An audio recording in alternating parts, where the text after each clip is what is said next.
Nakatuto kami. 24 oras. Magandang hapon po. Makapal na abo at nangamatay na mga hayop at pananim ang tumambad sa mga residente sa Albay dahil sa pag-alboroto ng Bulkang Mayon. Sa pag-ulan ng abo, nag-zero visibility sa mga kalsada. Libu-libong pamilya ang apektado.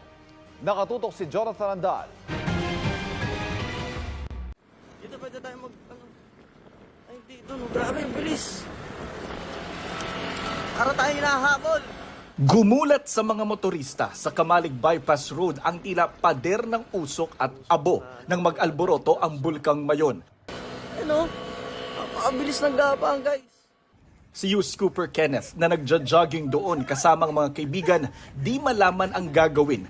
Pag tingin namin sa likod, ang itim na po ng usok noon. Doon na kami nagmadaling tumakbo. While running, actually nag-iisip na po ako na ng possible ways kung paano kami makakasurvive noon just in case na maabutan kami. Parang tingin ko anytime lalamunin na lang kami nung ash. Ligtas naman daw silang nakauwi sa tulong ng isang residenteng nagpasakay sa kanila. Maging sa daraga, tanaw ang ragasan ng napakalaking plume o usok. Natakpan na nga ng husto ang bulkan. Ayon sa FIVOX, umagos ang uson o pyroclastic density current sa southwestern slope ng bulkan na epekto ng lava flow collapse. Kinagabihan, halos hindi na maaninag ang paligid dahil sa ashfall. Nasa linya ka pa ba? Grabe, makapalo na ang abo dyan. Sa Kamalig Bypass, ilaw na lang ng mga sasakyan ang tanaw. Hindi na kinayang alisin ng tubig ng bus ang kapal ng abo sa windshield. Wala nang makita. Hindi kaya. Maraming tubig. Maging ang helmet ng rider na ito nabalot ng abo. Grabe, guys. Ang alikabok. Wala nang makita. Tumulong ng mga taga-LGU at BFP Kamalig sa pagmando ng trapiko at pag-alis ng abo sa mga daan. Nagtulong-tulong na rin ang mga residente na basain ang mga sasakyang balot ng abo. Namigay rin ng face mask sa mga residente. Sumabay rin sa ihip ng hangin ng ashfall. Kaya halos mag-zero visibility rin sa bayan ng Ginubatan. Pati mga sasakyan at halaman sa paligid balot ng abo. Ang Ginubatan MDRRMO namigay na ng face mask sa mga residenteng stranded sa labas. Ngayong araw, tumambad sa mga taga-Ginubatan ang makapal na abo, puspusa ng flushing operations ng mga otoridad sa mga pangunahing kalsada. Sa inisyal na tala ng MDRRMO, 41 barangay sa naturang bayan ang nabalot ng abo. Bukod sa ashfall, problema rin ng mga residente ang supply ng tubig sa lugar. Posible kasing kontaminado ang kanilang water source. Titingnan pa natin yung water source nila kung hindi pa apektado nitong ashfall. Tumambad sa mga magsasaka sa barangay Anoling ang ilan sa kanilang alagang hayop na lapnos ang balat at balot ng abo. Grabe. Pati ang kanilang mga pananim na sira ng abo. Ayon sa NDRRMC, nakanapuruhan ng abo ng Mayon ang Ginubatan, Kamalig at Ligaw. Mahigit 30,000 pamilya ang apektado sa tala ng Office of Civil Defense. Nakahanda naman ng DSWD na magpaabot ng tulong sa mga apektadong residente. Ayon sa FIVOX, kabilang ang Ginubatan at Kamalig sa mga karaniwang makararanas ng heavy o matinding ash fallout dahil sa Mayon. Jonathan Andal, nakatutok, 24 oras.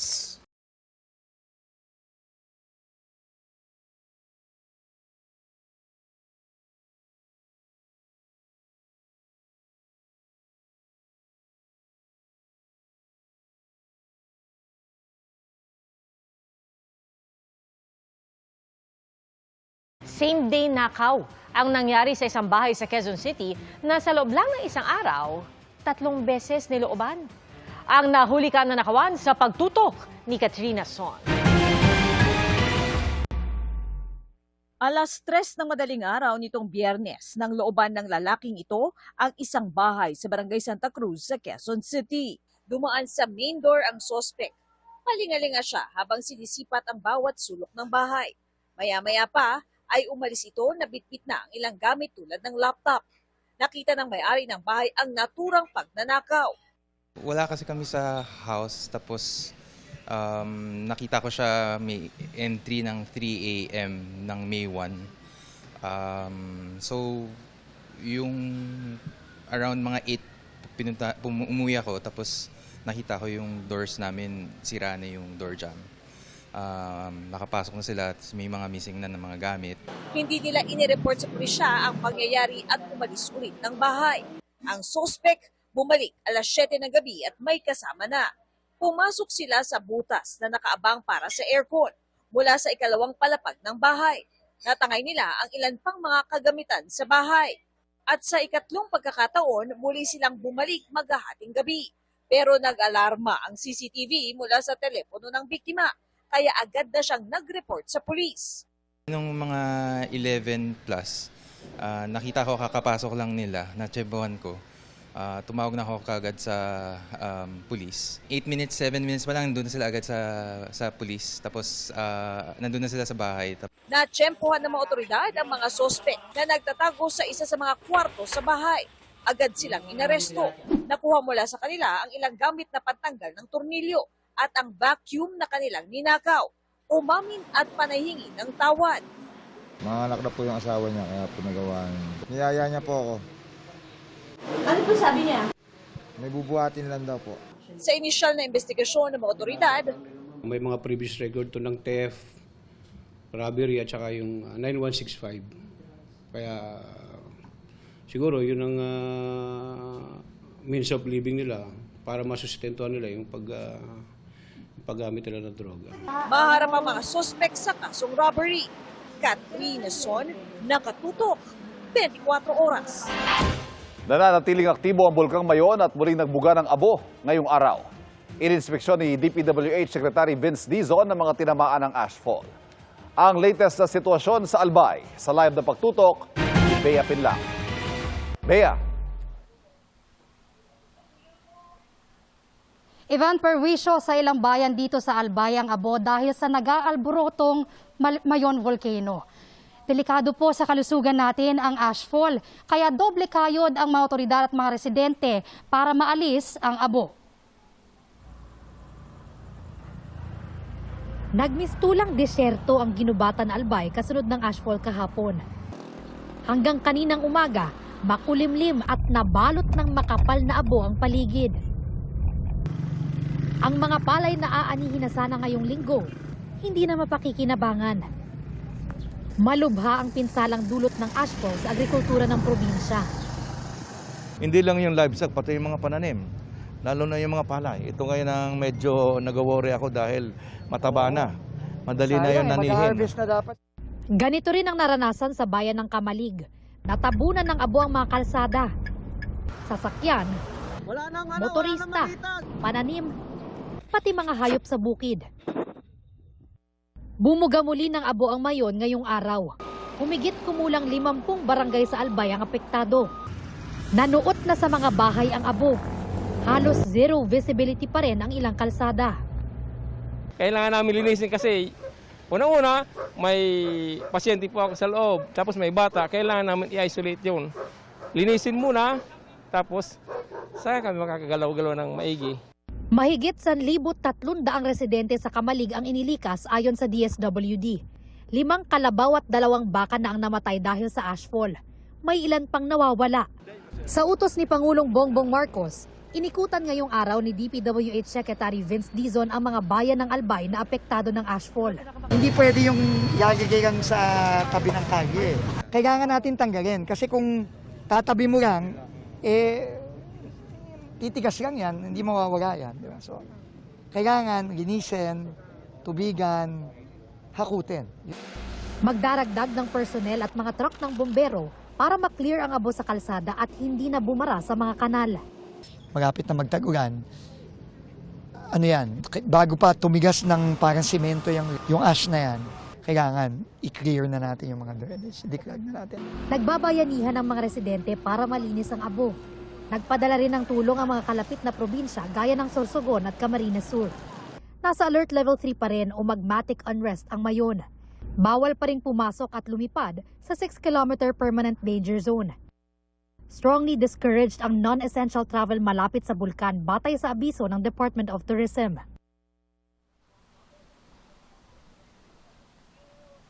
Eva, nakikipag-ugnayan ng provincial government ng Albay sa FIVOX para maaral kung dapat bang palawakin na yung danger zone sa Mayon Volcano at kung kailangan na bang magdeklara ng state of emergency. Ngayong araw po nakaranas ng panakanakang buhos ng ulan sa ilang bahagi ng Albay na ayon sa mga otoridad ay makatutulong para mapabilis yung paglinis ng abo. Yan muna ang latest mula rito sa Kamalig, Albay. Balik sa inyo. Bea, yung sitwasyon ng pagbuga ng abo, nagpapatuloy ba rin ba ngayong araw at sa mga susunod na araw kaya? Yung mga normal activities, yung mga klase, yung mga pagbubukas sa mga establishmento, magpapatuloy kaya o kailangan mo nang suspindihin dahil malakas pa rin o marami pa rin ang ibinubugang abo ng Bulkang Mayon?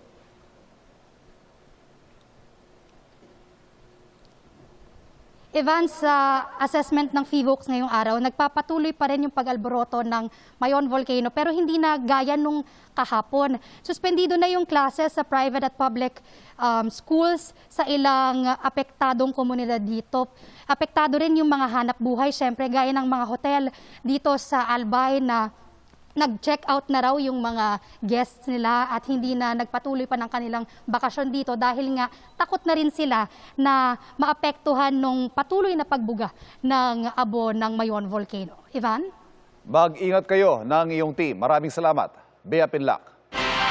Mga kapuso, ngayon pong tag-init, hydration is key. Pero hindi raw lahat ng malamig na inumin makabubuti sa kalusugan. Ang payo po riyan ng mga eksperto sa pagtutok ni Darlene Kai. Ngayong umaabot na sa danger level ang damang init, paano mo ba tinitiyak na napepreskuhan ka? Si Fedila 3 beses sa isang araw kung maligo. Sa umaga, tanghali, gabi.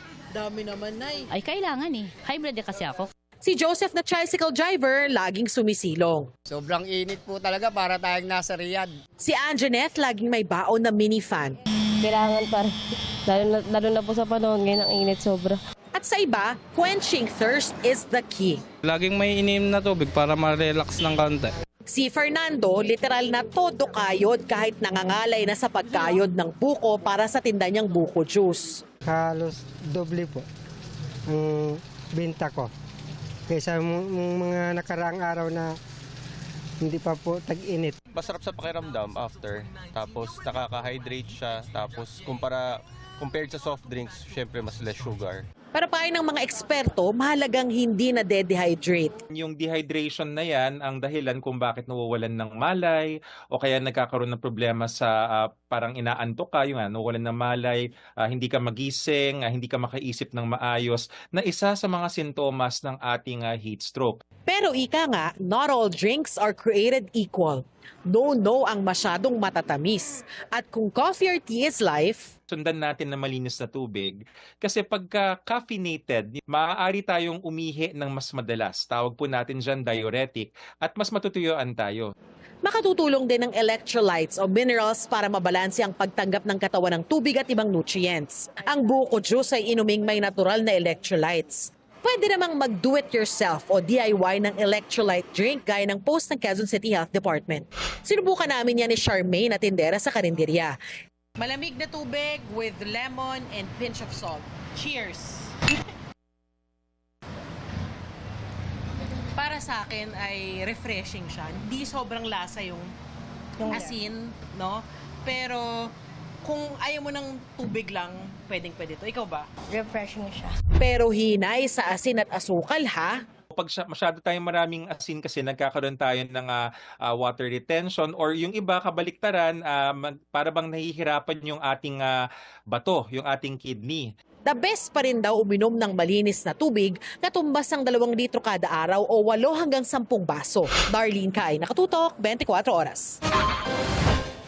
Pasintabi po sa mga kumakain, naputulan ng binti ang isang babae nang magulungan siya ng truck. Nabagga kasi ng truck ang sinasakyan ng tricycle sa Maynila. Nakatutok si EJ Gomez.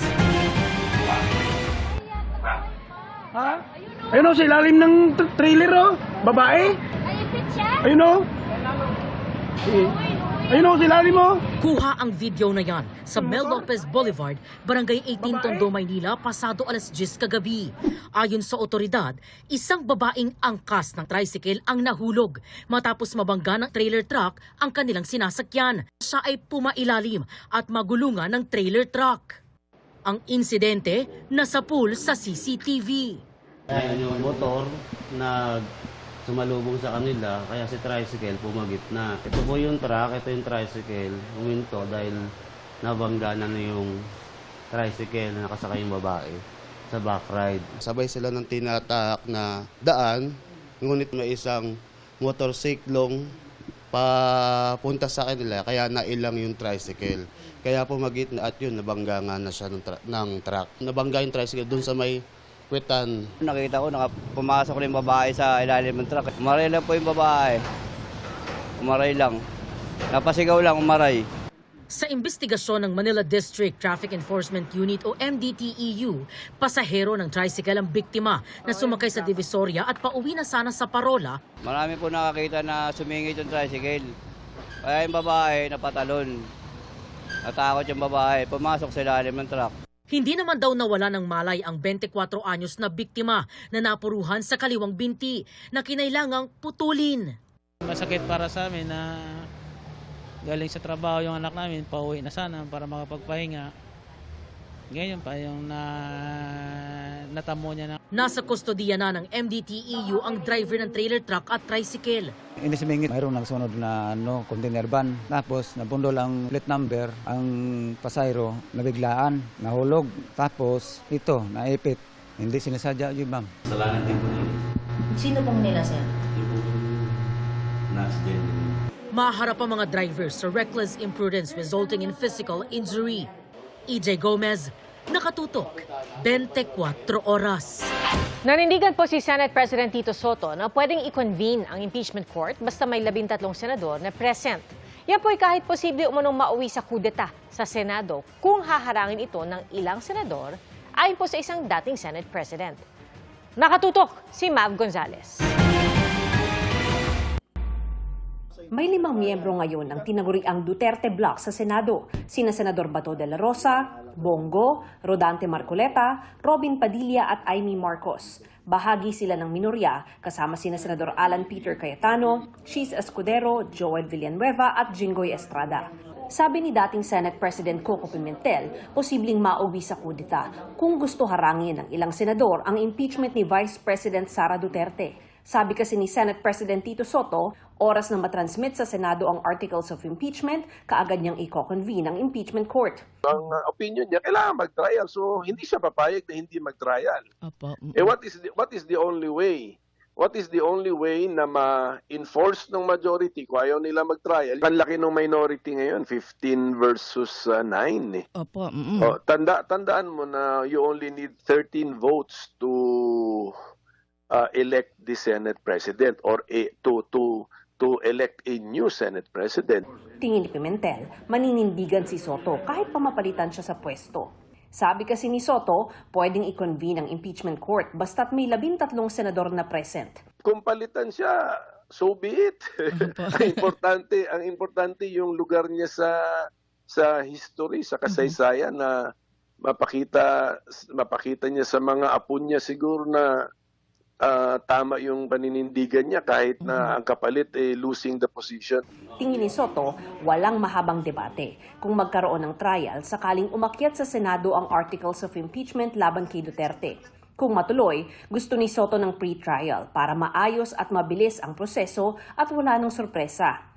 Tingin niya sa huling linggo ng Hunyo ang pinakamatagal na pagsisimula ng impeachment trial, basta't walang magde-delay. Para makonvict at matanggal sa pwesto ang bise, kailangan ng 2/3 na boto mula sa lahat ng miyembro ng Senado na tatayong senator judge. Dahil may 24 na senador ngayong 20th Congress, kailangan ng 16 na boto para sa conviction. Kinukunan din namin ng pahayag si Cayetano pero wala pa siyang tugon. Si De La Rosa na tatayo ring senator judge, wala pa ring pasabi kung papasok na siya. Mav Gonzales, Nakatutok, 24 Oras. Ikinalarma po ng Philippine Coast Guard ang presensya ng 4 na research ship ng China sa loob ng Exclusive Economic Zone ng Pilipinas. Nakatutok si Chino Gaston. Gamit ang dark vessel detection technology mula sa Canadian government, na-detect ng Philippine Coast Guard ang 4 na Chinese research ship sa loob ng ating exclusive economic zone. Ang ocean bed mapping vessel na Xiangyan Hong 33 sa Rizal Reef malapit sa Palawan, ang hydroacoustic research vessel na Xi'an 1 at deep sea research ship na Jianggang na parehong malapit sa Itbayat, Batanes. At barkong Zhu Haiyun na nasa 170 nautical miles mula Bolinao, Pangasinan. Ikinababahala ng PCG ang barkong ito na isa raw drone mothership o may dalang mga underwater at aerial drone. This time around, 4 siya na sabay-sabay with different capabilities. Nagpadala na ang PCG ng mga barko at eroplano para obserbahan at itaboy ang mga barkong anilay hindi simpleng dumadaan lang sa EEZ. Hindi nila pwedeng sabihin na they're actually exercising just freedom of navigation dahil obviously yung movement ng Chinese research vessel would show na may ginagawa silang research, no? Marine scientific research without the authority of the Philippine government. Ayon sa Chinese Embassy, nagsasagawa ng scientific research ang Jianggang sa hilagang bahagi ng Pilipinas at dumaraan sa Bashi Channel, habang ang 3 iba pa ay nasa South China Sea para magsagawa umano ng scientific mission. Git ng embahada, lahat ng aktibidad sa paglalayag at pananaliksik ng mga barkong ito ay alinsunod sa international law at mga kaukulang kasunduan, kaya hindi raw dapat questionin. Bukod sa mga yan, ipinost ng security analyst na si Ray Powell na namataan din ang Chinese Navy reconnaissance vessel na may bow number 797 sa laot sa pagitan ng Bajo de Masinloc at mainland Luzon. Inuugnay ito ni Powell sa mangyayaring balikatan live fire exercises sa North Luzon. Bilang tugon kay Powell, pinuna ng Chinese Embassy ang paglahok ng 17,000 sundalo at paglahok ng Japan sa balikatan. Kung ganito raw ang itsura ng isang defensive exercise, ano pa raw kaya ang itsura kung may escalation o pag-igting ng tensyon? Kapayapaan at stability raw ang kailangan ng rehiyon at hindi block politics at paghahanda para sa komprontasyon. Chino Gaston, Nakatutok, 24 Oras. Bukas ay naasahang i-adapt ng House Justice Committee ang kanilang committee report tungkol sa impeachment ni Vice President Sara Duterte. Pero ngayon pa lang, isang kongresista nagsabing hindi raw sasali sa botohan ng impeachment sa plenaryo.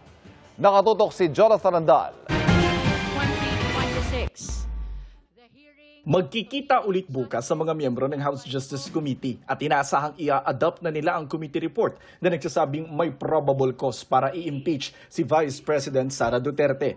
Sabi ni Justice Committee Chairperson Batangas Representative Jeremy Luistro, kasama sa i-adopt bukas ng umaga ang articles of impeachment. Pagkatapos, ipadadala na ito sa plenaryo para ikonsidera na maisalang sa debate at botohan ng lahat ng kongresista. Pero si Representative Edgar Erice nagsabing hindi sasali sa botohan ng impeachment.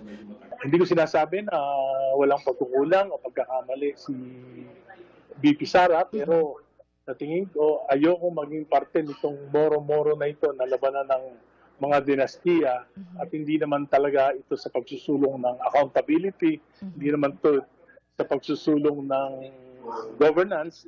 Sabi ni Erice, personal na desisyon niya ang hindi pagsali sa botohan ng impeachment at hindi ito desisyon ng kinabibilangang Liberal Party. Iimupin ko sila na huwag kaming sumama sa Marcos, huwag kaming sumama sa Duterte, maglagay kami ng kandidato namin. Noong April 29, 53 kongresista ang bumoto para sabihing may probable cause para ma-impeach si Duterte. Sabi ni Erice, marahil may dilema ngayon sa mga kongresista kung paano boboto sa impeachment.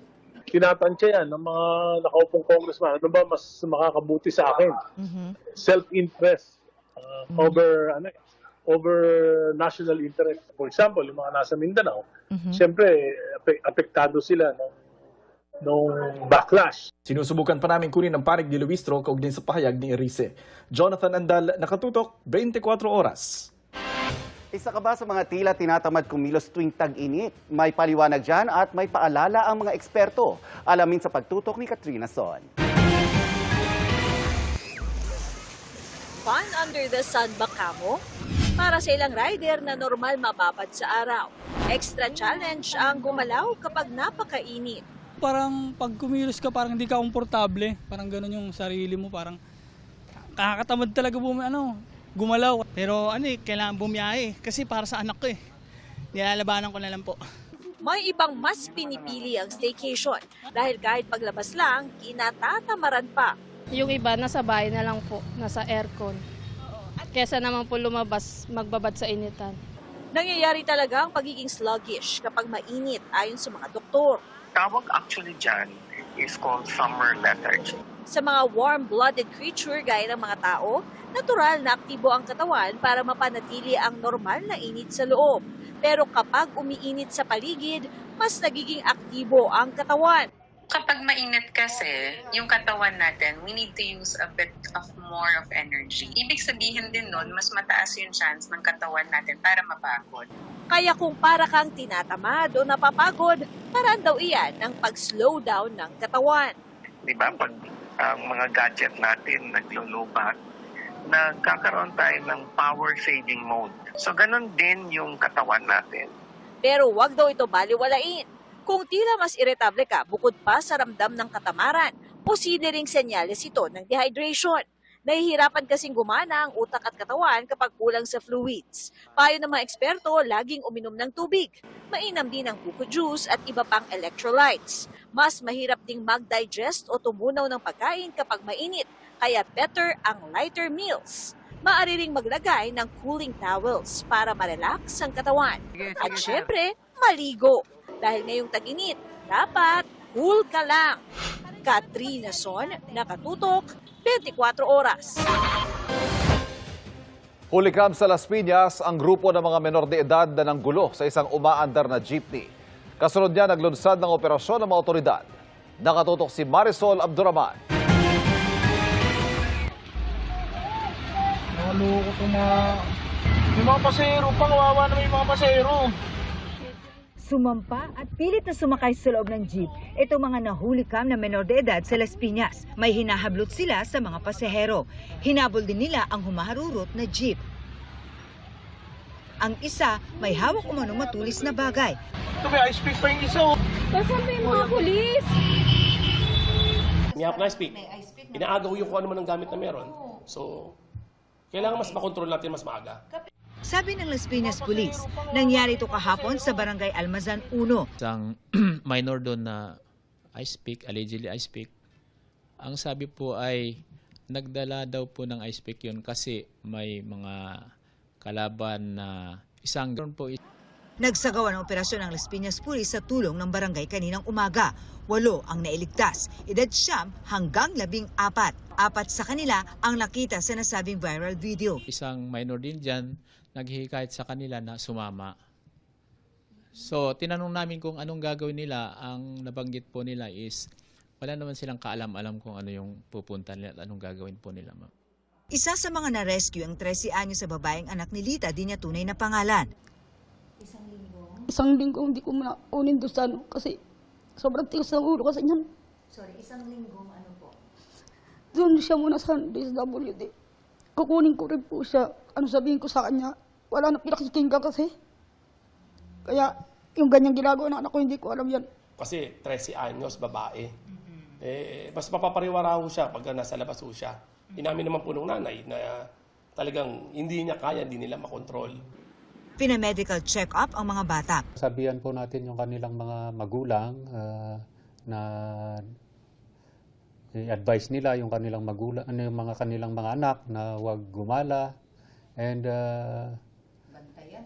bantayan nila yung mga anak nila na hindi naman gagala kasi mapapahamak yung anak nila pag nasa labas and they are easily influenced. Tuloy po ang ating pagroronda sa mga major thoroughfares natin. Tuloy ang operasyon para mailigtas ang iba pang bata, kabilang na ang may hawak umano ng ice pick. Hinihikayat ng pulisya ang mga nabiktima na magsampa ng reklamo para mapanagot ang mga magulang. Marisol Abduraman, Nakatutok, 24 oras. Matagumpay na itinuring ng AFP ang atin ito 4th civilian mission sa West Philippine Sea. Nakapaglagay ng wataot ng Pilipinas sa Pag-asa K2. Yan po ay kahit na may sumunod na Chinese vessels sa grupo. Pagdiriin ni Akbayan Representative Dada Ismula, isa itong malinaw na mensahe na atin ang West Philippine Sea at na dapat ay malaya nakakapunta roon ang mga Pilipino. Namahagi rin ang Atin Ito Coalition ng food at fuel supplies sa mga mangingisda at mga residente sa Municipality of Kalayaan.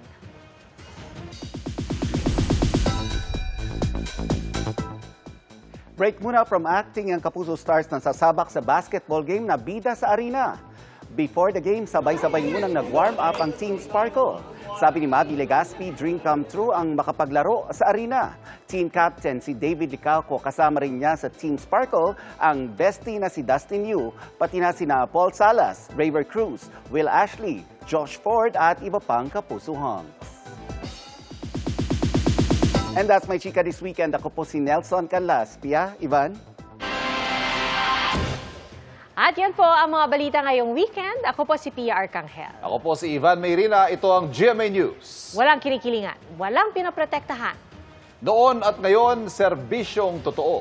At dahil hindi natutulog ang balita, Nakatuto kami 24 oras.